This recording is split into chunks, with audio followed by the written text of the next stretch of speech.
O timbre do Lula foi inadequado, Fabiola. Em 2018, a arrogância petista diante das malfeitorias das suas administrações ajudou a eleger o Bolsonaro. Em 2022, a truculência e o golpismo do Bolsonaro produziram o retorno do Lula. Hoje, às voltas com um mito inelegível, o pedaço mais fanatizado do bolsonarismo percorre as redes sociais, os restaurantes, os saguões de aeroportos, ofendendo a lógica e as autoridades. Ao chamar os responsáveis pela arruaça do aeroporto de Roma de animais selvagens, o Lula se iguala em selvageria aos agressores do ministro Alexandre de Moraes. Quer dizer, o insulto é a razão de quem não tem razão.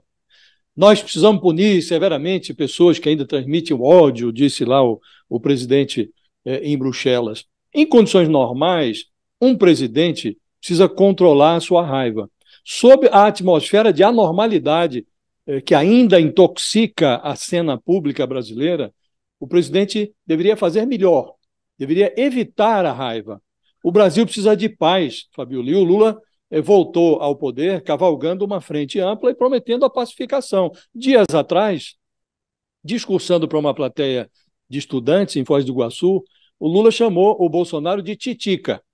Alguns dos 58 milhões de brasileiros que votaram no capitão em 2022 podem ter considerado que o Lula declarou, com outras palavras, que eles têm excremento de galinha na cabeça. Agora, em Bruxelas, o Lula comparou os bolsonaristas radicais a animais. Quem reage à raiva com exibições de ódio se comporta mais ou menos como alguém que toma o veneno imaginando que as outras pessoas vão morrer. O Lula gosta de se apresentar como um injustiçado. Ele faria melhor se dissesse que deseja que esses agressores do Alexandre de Moraes sejam tratados com os rigores da lei, uma investigação isenta e um julgamento submetido ao devido processo legal, que é o que ele diz que foi sonegado a ele. Então, Fabiola, o Lula acerta no sentido da declaração, mas ele erra no timbre. Foi um timbre inadequado para o momento que o país está vivendo. Essa manifestação do Lula que me pareceu apropriada, atenção, apropriada, pois feita com base numa representação de um ministro do Supremo. O Lula não inventou, ele se baseou, ele se norteou numa representação. Se essa representação não é verdadeira, foi precipitada, isso é um outro problema que a gente vai ver depois, e até com base nessas fitas que foram gravadas e que o advogado falou. Mas eu vejo que a coisa anda mal, esse inquérito anda mal. Está se falando em crime de perseguição.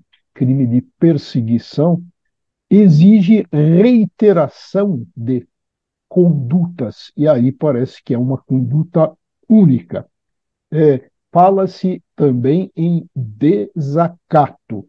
Ora, o Moraes não estava em função. Desacatar, para quem não está em exercício, não está em função, é uma coisa já delicada. Crime contra o Estado Democrático de Direito, sim, e defendemos isso da última vez. Injúria, sim, também, evidentemente, uma vez comprovado, crime contra a honra, mas tem sempre o problema dele estar em função. Se for injúria fora de função, é ação privativa do Moraes, não é ação pública condicionada à representação. Ele entende assim, tanto é que representou. E a representação dele significa levar à autoridade competente uma notícia de crime. A Polícia Federal está diante de um personagem. A gente já falou aqui que esse episódio ele oscila entre a algema e a camisa de força, né? Porque é uma trama mirabolante que foi desvendada, revelada por esse senador Marcos Duval, e depois todo mundo se faz de doido.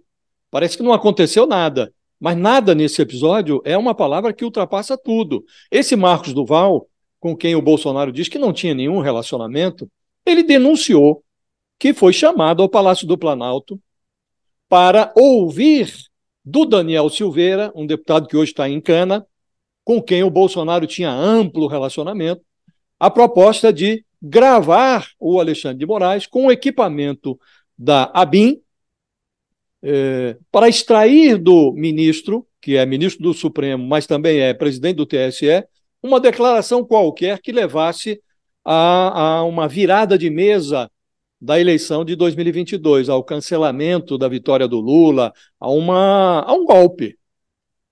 Essa é a história que contou o senador.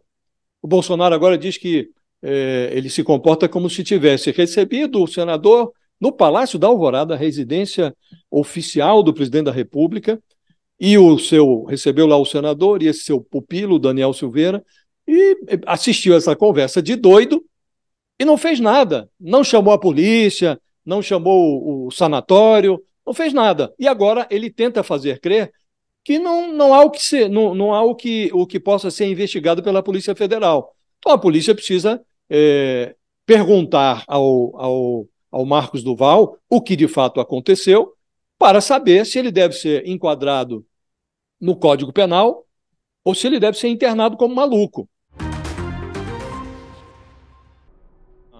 Uma continuação da entrevista que a nossa colega Mônica Bergamo fez com o Fernando Haddad, e o Haddad, instado a comentar as declarações do Lula que relativizaram a ditadura na Venezuela, o Haddad disse: o Lula fez isso para se aproximar do Maduro, para ser parte da solução na Venezuela, para ser um ator relevante na negociação desse processo de reinserção da Venezuela na democracia.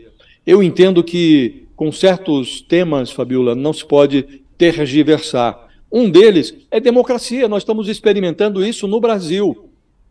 Graças ao golpismo do Bolsonaro, nós estamos aí, tivemos o 8 de janeiro. O Lula foi vítima desse processo.